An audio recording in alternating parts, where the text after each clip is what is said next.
Okay, part 7 of Earl Slick's groundbreaking guitar solo on Panic in Detroit from David Bowie's David Live album from, I think, 1974, 75.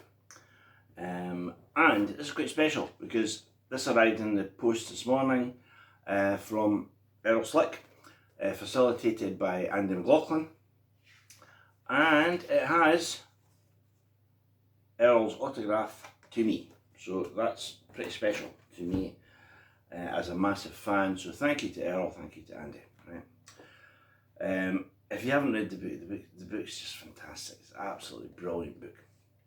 Loads and loads of anecdotes and stories. Very self-effacing and humble for a guy of his ability. And it's got all whole stories of his collaboration with Michael Kamen, you probably know from the Lethal Weapon soundtrack, right through to the David Live super band, the 4 Earl Slick band albums. There's an album of like outtakes and rarities, and there's a live album, all 4 of which are great. And the solo albums, Zigzag is the most popular. Phantom Rocker and Slick with the Stray Cats. My favourite of the solo albums is the one where he's got the gold top on the cover. That's a great album. It's got a change is going to come in it and stuff. The John Lennon sessions, just all the stuff he's done. Anyway, back to the song. So we're back to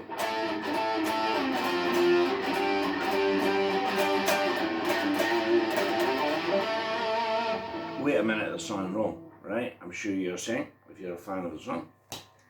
How about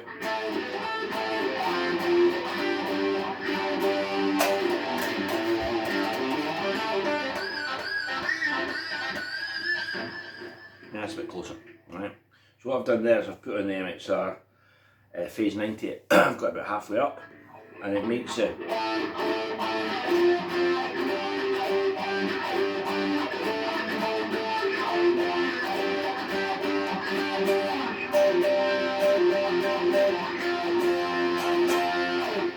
and all these rhythm bits are just as important as the solo that comes later. You know that?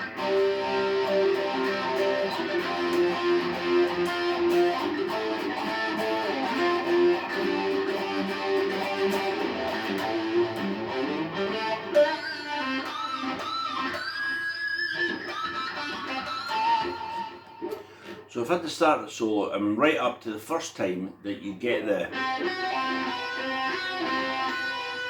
Right, so this is part 7. The lick after that is... Right, it's very much like Jimmy Page. It's that style like that a lot of guys played, double stop. B string and G string. And you'll see the phasing will sync with the vibrato, hopefully. Right, so there's the E note, F sharp, A. Right, so we're going 5th fret, 5th, 7, 10, then. Right, and again, that's at the 14th fret.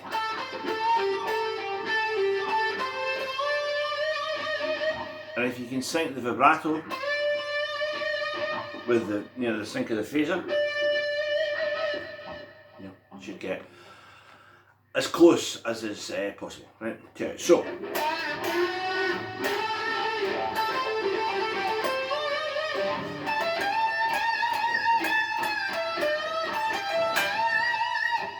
right, pretty hellacious stuff from Earl here. So we'll go right up to the 17th fret.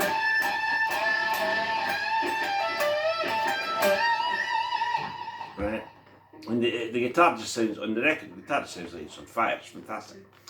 Right, so this is a 17th. It's like I guess a lot of guys would play, but it's played with such intensity. So we start with like G up to A with a shake.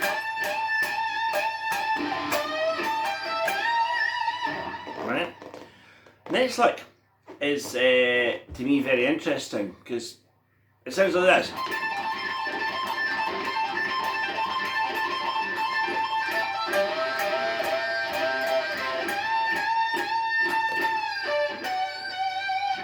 and then we're going to go into the famous lick, if you like, right? So this bit, I hear it two different ways. I hear it as, I'll play it really slowly, but also hear it as, now whether you slow it or pick it or now if I alternate them and play, you know, David heard it one way that day, David heard it like that the next day, you would get, if I can do this,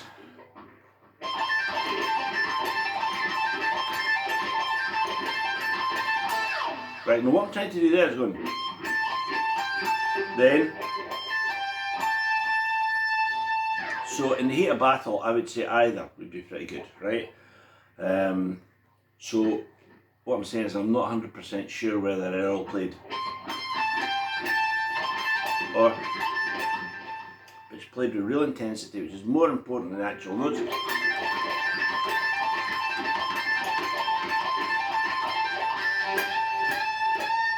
And then you get that howling A note again, and he makes it rob by going.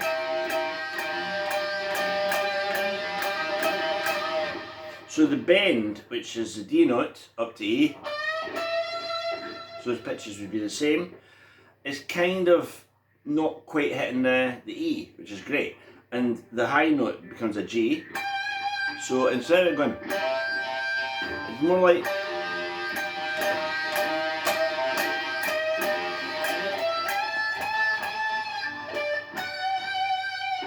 and that leads into that note, which is the F sharp, right? So we've got this bend again, G to A.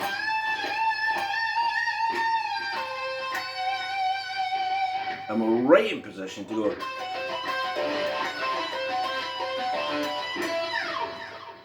And that's the end of what I would call part 7. Right after that there's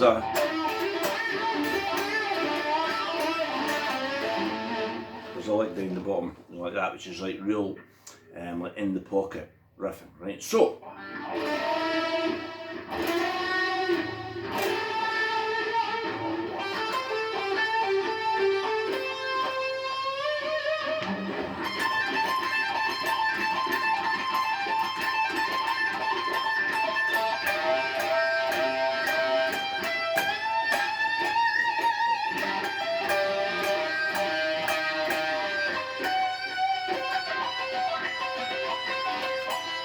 and then let's hear it back down to it.